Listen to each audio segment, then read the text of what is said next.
हम तो भाई सच बोलेंगे।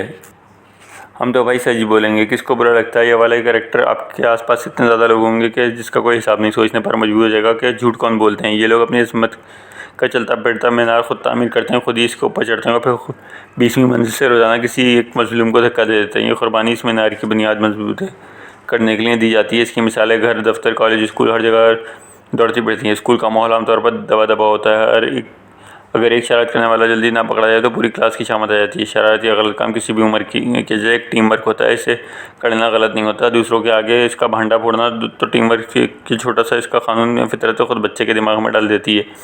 अब फ़र्ज़ कीजिए क्लास में सामने ब्लैक बोर्ड, वाइट बोर्ड किसी बच्चे पर कोई मज़ाहिया सा कार्टून बना दिया है। इस कार्टून के आड़ में स्कूल के ही किसी बंदे ने पर तंज किया गया है तो एक टीचर का आइडियल रिएक्शन क्या होगा। क्लास में आते ही सवाल किया जाएगा ये हरकत किसने की है, कोई नहीं बताएगा।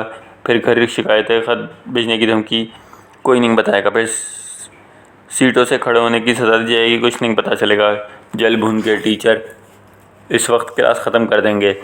पानी पीने के बहाने से एक बच्चा बाहर जाएगा और पप्पू, गुड्डू, बबलू जो भी जिसका भी नाम लगा देगा।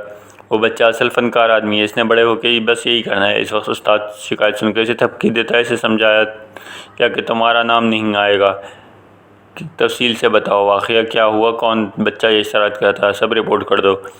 वो क्लास में रूम में आएगा और ऐसे नॉर्मल रवैया रखेगा जैसे कुछ नहीं पता। 6 से 15 मिनट खबर वही कार्टून बनाने वाला इल्ज़ाम याफ्ता बच्चा प्रिंसिपल ऑफिस में तलब कर लिया जाएगा। इस वक्त पूरी क्लास अंदाज़ा हो जाएगा ये लो भाई वारदात हो गई। अगले दिन गद्दार ढूंढा जाएगा। बच्चों की छठी पुलिस से ज़्यादा तेज़ होती है। वो हिसाब लगा लेते हैं कि हम में से फट्टू कौन है, शिकायत लगाने वाला पकड़ा गया। अब इससे पूछा जाएगा हाँ भाई तुमने इसकी शिकायत क्यों लगाई थी, तो पैटर्न जवाब यही आएगा हम तो भाई सच बोलते हैं, हमेशा टीचर ने पूछा तो बता दिया। अब किसी को बुरा लगे, कोई पूछे अबे तुम्हारे नाम लेकर तुम्हें अलग से बुलाकर पूछा था, हाँ भाई एफजीम तुम बताओ। इन्होंने जर्नल पूछा था, किसने जवाब नहीं दिया, तुमने दिया। बाद में कार्रवाई डालने की क्या ज़रूरत थी। नफसियाती सतह पर देखा जाए तो ये अंदर से हद दर्जे तलख होते हैं। इन्हें एहसास होता है कि वो गैर अहम है, कोई इन्हें पूछने वाला नहीं। वो हम आम आदमियों की भीड़ में घूमें तो इस हजूम से अलग होने के लिए वो सच्चाई का झंडा बुलंद करने की सोचते हैं। बस ये बुलंदी उम्मीद के बजाय उफ़क़ी रुख पर होना शुरू हो जाती है जो किसी के लिए तकलीफ़ का बायस होती है। इस वैरायटी का थोड़ा सा मॉडिफाई वर्जन हमें दफ्तरों में नज़र आता है। सरकारी या गैर सरकारी दफ्तर में भी जाएं, ऐसे करैक्टर होंगे जो सिर्फ काम रोकने के लिए बैठे होंगे। भाई सारी उम्र ना कभी गलत किया ना किसी को दूसरा करने के देंगे।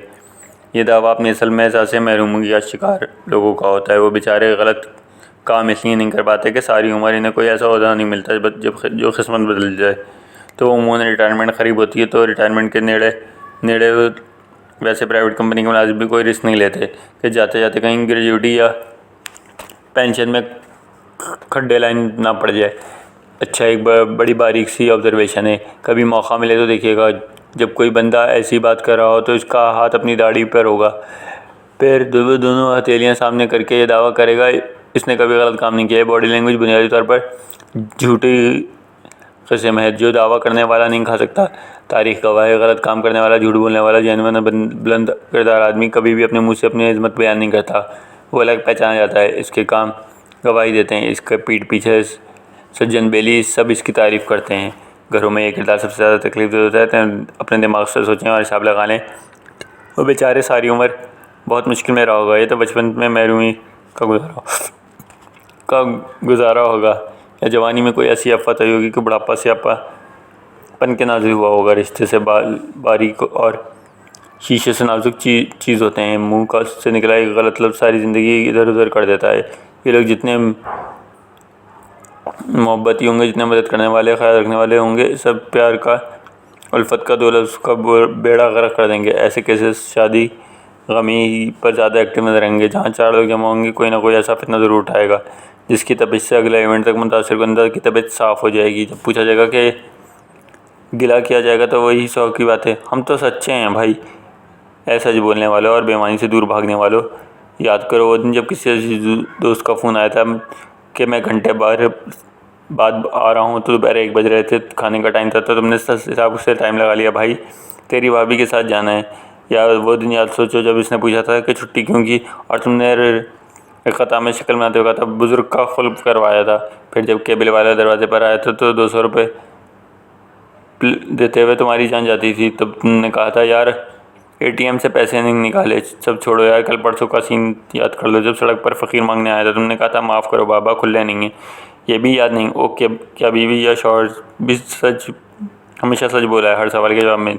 ऐसा नहीं होता भाई, सिलेक्टिव सच और मनचाहा झूठ दुनिया इसी का नाम है और हर तरफ मौजूद है। इसके बगैर गुजारा मुमकिन नहीं। अगर थोड़ा सा झूठ किसी का दिल रख सकता है तो किसी बड़ी मुसीबत डाल सकता है, तो इसे बोलने में क्या हर्ज है। अगर थोड़ा सा आउट ऑफ द वे किसी का जहमत से बचा सकता है तो इस काम को पहली फुर्सत में कर देना कौन सी बुरी बात है। ऐसी बहुत सी वैरायटी हमें सियासत में, इंतज़ामी इदारों में, शहर में, तज्ज़ियाकारों में, लिखने वालों में, शायरों, मतलब हर जगह नज़र आती है। इनका हल इग्नोर करना नहीं या बाईपास करना है। सामने सर झुकाए बैठे रहेंगे, काम भी करने नहीं देना, साइड से वे खसक जाएंगे। एक दर बंद तो 100 दर खुले, मौला करम कर।